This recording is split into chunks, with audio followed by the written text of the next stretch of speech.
Hey, June. I'm getting on the subway now. From here, I'll be heading straight home. All right, I'll see you soon then. Right now, I'm just in the middle of getting dinner ready. But I already got your towel and everything ready, so you can just hit the shower right when you get home. Oh, great. I'll do just that. Dinner for tonight is fried chicken and mashed potatoes.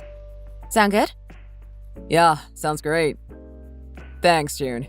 You're making exactly what I wanted. Just thinking about your delicious fried chicken is enough to melt all the frustrations of the day away. Well, that's just great to hear. I can't wait to get home. I'll get to take a nice hot shower and then eat my favorite food. Seriously, just the best way to end the day. Aw, you're being too much. By the way, do you remember that thing that I've been asking for? Thing you asked for? Sorry, I don't remember. Was there something that you wanted? Come on, Tom. Please try to remember. It doesn't have to be that much. But can you help out with cleaning the house a bit? Oh, you were talking about that? June, honey. Last time we talked about this, I thought we already came to a conclusion. We already talked about how since you're only working part-time, that you get home much earlier than I do. Not only that, but unlike me, you're working a pretty easygoing gig at the bookstore. So me needing to do any extra work around the house was unnecessary. That was just something that you decided on your own, Tom. I didn't agree to anything like that. And I'm definitely not satisfied with the conclusion that you came to. You're also saying that working at the bookstore is some easygoing job, but that's just simply not true. Not an easygoing job? Come on, June. It can't be that bad. I mean, it's just a bookstore, right? Not even a popular one at that. Most days, there are barely any customers, right? How bad could it possibly get? The way that I see it, it's a really easy job. All right. I can see how it might look like it's easy at first glance, but it's really not like that. There are so many extra things that you have to do in the back, and there is barely any time for a break. Every day you have to carry boxes full of books from one point to the next. You end up getting quite a workout. There are plenty of people that are getting lower back trouble just from having to carry around so much all the time. All right, but still, carrying around some books doesn't make the job that hard. I, myself, have to do tons of desk work every day. But I have to work for 8 straight hours. There's a difference there. Okay, but do you know how long I actually work for? I know it's called a part-time job, but I'm actually working 7 hours a day, 5 days a week. The difference in the amount of hours between an average 40 hours a week full-time job and my 35 hours a week part-time job is hardly worth mentioning. Sure. But my full-time job isn't just 40 hours. I have plenty of overtime and Saturday work that I have to do. No matter how you look at it, you're the one that has more free time to work on the house.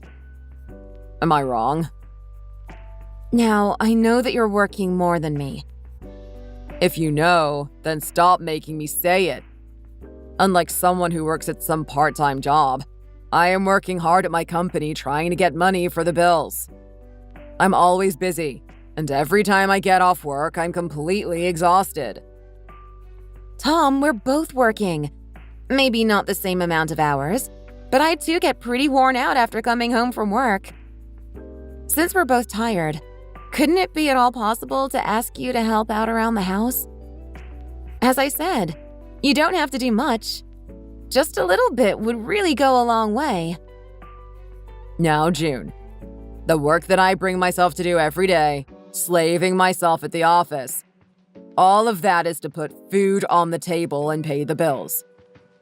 Are you telling me that after working so hard for us to have the money to survive, that you want me to work even more at home?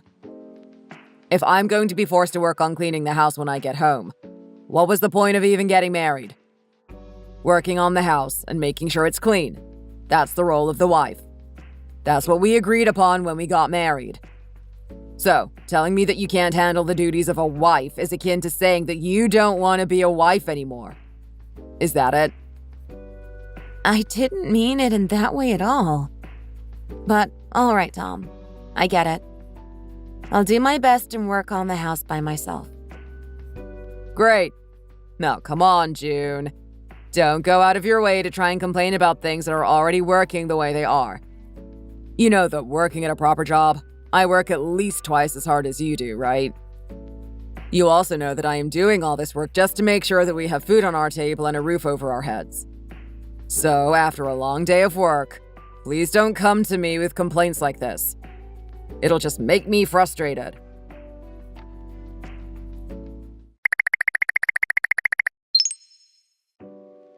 Hey, keep it down.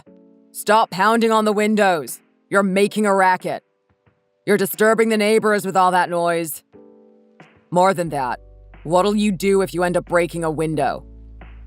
Then hurry up and unlock the door. What on earth are you doing all of a sudden?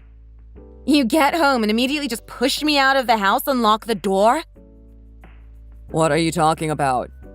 You're the one who is in the wrong here. Stay out there and think about what you have done. I'll give you until morning to think it over. Think about what I have done? Outside? What are you even talking about, Tom? What could I possibly have done that would warrant being thrown out in the cold? You know exactly why. Where is my dinner, June? What? Do you know how late it is, June? What happened to dinner? Where is it? You didn't even try to prepare anything now, did you? Is that why you're angry? That's why you locked me out? I messaged you this afternoon saying that you'd have to get dinner on your own. I had to work overtime because of the hours I missed when I had to take that day off a few weeks back. That's your reason for not having my dinner ready for me? I remember telling you before, and you even agreed, but I'll say it one more time. Working around the house, which includes dinner, is your job. Tom, I get that, but this was out of my control. I simply couldn't make dinner tonight. I barely got home before you did. Not only that, but when I messaged you, I thought that you'd just go ahead and eat out somewhere for dinner. Why didn't you? Huh? Why do I have to eat out somewhere for dinner? You're the one who said you'll do your best, aren't you? I mean, really? You're the one who couldn't do what you're supposed to, and yet you have the nerve to talk to me like that. You're not some princess that I'm taking care of. You have a job that you have to do at home. My way of talking? That's not really what you're angry about, right? Tom, I'm sorry, but I'll say it again. I want to do everything that I can in order to be the ideal wife for you. But with being only one person, and only a certain amount of time in the day, there are things that I simply can't do. It's not because I don't want to. I really do want to be the perfect wife. But sometimes there are things just out of my control. Things like today are incredibly rare, right? All right, I hear you. So no matter what, you're going to refuse to do the duties that you've agreed to. I'm not refusing to do anything. I'm just asking you to understand that there are times when I just don't have the ability to do them. Shut up, Jane. All you're doing is making excuses, and I'm not going to stand for it. So, I'm going to go ahead and tell you what'll happen if you try and defy your duties as a wife. Wait a minute, Tom. Aren't you being a little strange right now? Can we properly talk this out? Please, just open the door and let me inside. What did you say? Why are you calling me strange? You're the one who isn't doing what they promised they would. Stop unnecessarily making me angry after a long day's work. I'm already exhausted as it is. If you're talking about being exhausted, I'm tired too, Tom. I already told you, you're in no way near the same degree as I am. I have to work at a proper job, not some bookstore. How many times do I have to tell you? You were just being lazy and had decided to skip out on doing what you were supposed to. Isn't that right? I've been thinking about this for a while now, but... Seriously, Tom, what happened to you? Why have you changed so much? I mean, right after we got married, you were always helping out around the house when you could. You were always making me feel like you actually valued me. You talk like I don't anymore. Out in the real world, I'm doing the best that I can to provide everything for you. The reason why I'm working so hard is precisely because I value you. And yet, even though I'm working so hard for us, you're trying to force me to do the housework, and even skipping out on actually making dinner. I'm only saying that since we're both working, I'd like you to help out a little bit around the house too. I'm not trying to force you to do anything. I'm just asking if you could help. It's strange that you're even wanting me to do anything around the house. Making sure that the house is well kept, everything is running smoothly at home, is the wife's job. That means you, honey. All the other guys I know are not forced to do any housework. That's just the way things are supposed to be. It's supposed to be like that, yet you are talking to me like I don't value you. To me, it's actually you who doesn't value me anymore. Tom, come on. Why do you have to say that? Everyone's home life is different. It shouldn't matter if that's how other people are doing it. We should do what is best for us. But please, Tom, let's talk inside. Can you open the door, please?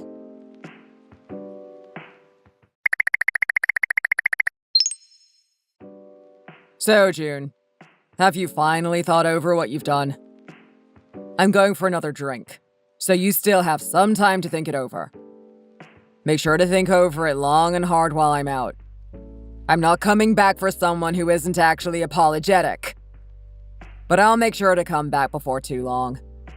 So when I get back, I would suggest that you start begging me to let you in. Tom, where are you right now? I found your mother out on the veranda. What? What are you talking about, June? What do you mean you found my mom on the veranda? I mean exactly what I said. I found your mother outside our home on the veranda. Hey, stop it, June. You're just spouting nonsense. What are you doing? Trying to confuse me or something? It's you who's on the veranda, right? What do you think you're doing? Do you think making up these weird stories will get me to come back and forgive you so easily? Tom, I'm at the hospital right now. I'm with your sister and her husband. We are looking after your mother as we speak. Wait, what? Seriously, what are you talking about, June? Your sister called me a little while ago, asking where your mother was. She was supposed to just stop by our house for a little bit, but she never ended up coming back. She got worried and ended up calling me, asking if I knew where your mother was. Your mother forgot her phone when she left the house, so your sister had no way of contacting her. Aw. Your sister says that she wanted to bring us some of her homemade cooking. As you know, I gave her a spare key to the house, so she shouldn't have had any trouble getting in. Apparently, she said that she was just going to enter the house and then leave it for us to enjoy. Wait, so you're telling me the person that was on the veranda wasn't you? No, it was your mother. When she arrived at our house, it had just started to rain. So she decided to try and help out and put some of the tools that were out back into the shed. But while she was out there getting the tools, the door was locked and she couldn't get back in. It was you, wasn't it? You're the one who locked her out. No, you're lying. I'm not lying. Your sister was concerned, so she decided to come by our house and see if she could find her. She came around the house, but couldn't get into the back. She said she saw something on the veranda, so I left work early to check. When I arrived, I found your mom. So, wait, you're saying... What happened to her? It's cold today, and it's been raining ever since she arrived at our house. When I found her, she was frozen cold and couldn't even move. I called the ambulance as soon as I could, and she was rushed to the hospital. Wow, okay. So that means she's alright, right? She's surviving. But if we were any later in finding her, it could have turned out much worse. Tom, it's the middle of winter. You know that? It's cold enough to catch hypothermia in the daytime, let alone at night in the rain. What were you thinking? Your first message is, What was that about? Think over what I have done while you're out for another drink? What did I do to make you say something like that? I mean, when I came back, the house was a complete mess. Thoughts of you skipping out on the housework came racing through my head and, well, I saw someone who I thought was you through the curtains on the veranda. I thought it would be good for you to think it over, so I locked the door. Tom, do you know what you have done? You have put your own mother's life in danger. But how was I supposed to know it was my mom? I thought you were just lazing about the house, not doing what you were supposed to, leaving everything in disarray. Are you kidding me right now, Tom? Are you seriously saying that if it was me, that you'd think it would be okay to do what you did? On a day like this, how could you possibly not know that it's dangerous for someone to be out in the freezing rain for so long? But you skipping out on chores is also wrong. If you were always properly doing them, I would never have ended up doing this. The fact that during a time such as this, you refuse to show even a hint of guilt or remorse, but instead sticking to your backward way of thinking is just dumbfounding. You're still talking about house chores? Your mother's life was in danger. It's because you're putting all the blame onto me. You know perfectly well this isn't all my fault. Wow. Tom, just stop. I can see whatever I say isn't going to get through to you. Honestly, I don't even want to try and get through to you anymore. I can't stand being around you anymore. I'm done, Tom. You're done? What do you mean by that? I want a divorce. What? You want a divorce? How did you come to that all of a sudden? How could I not come to that conclusion? I can't handle any more of your backward, chauvinistic ideals. Whether or not you had mistaken her for me, you had locked your own mother out in the freezing rain. But even after finding out about what you had done, you don't think you're wrong in the slightest.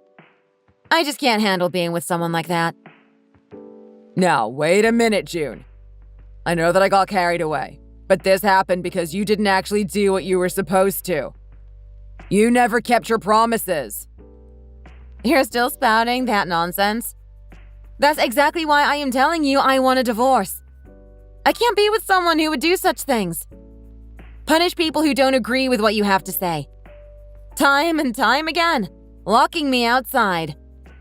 You've been completely out of line for too long, Tom.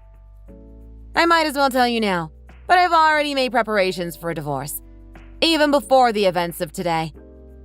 I've also already spoken with my lawyer about how to properly proceed. Lawyer? Why are you suddenly mentioning about a lawyer?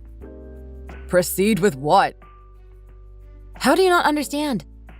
To proceed with the divorce. I'll talk to you about the divorce and the settlement some other day. If you have any other complaints or things you want to say, tell it to me then. However, I am not going to be setting another foot in that house. Wait a minute, June. Please, wait. Are you being serious right now? All this talk about a divorce is just a lie, right? If we get a divorce, what's going to happen to me? Like I would know? But really, the wife that doesn't value you at all is finally getting out of your life. Isn't that just great? From now on, you can focus on having a nice, happy, wife-free life.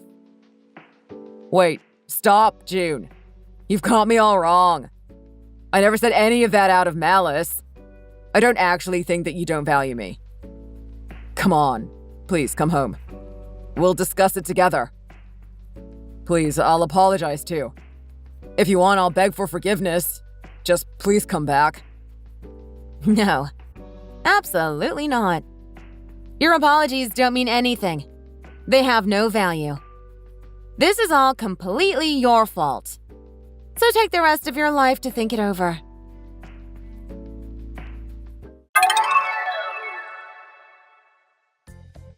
The next day, I went straight to the lawyer's office to officially hire the lawyer I had previously consulted with about the divorce.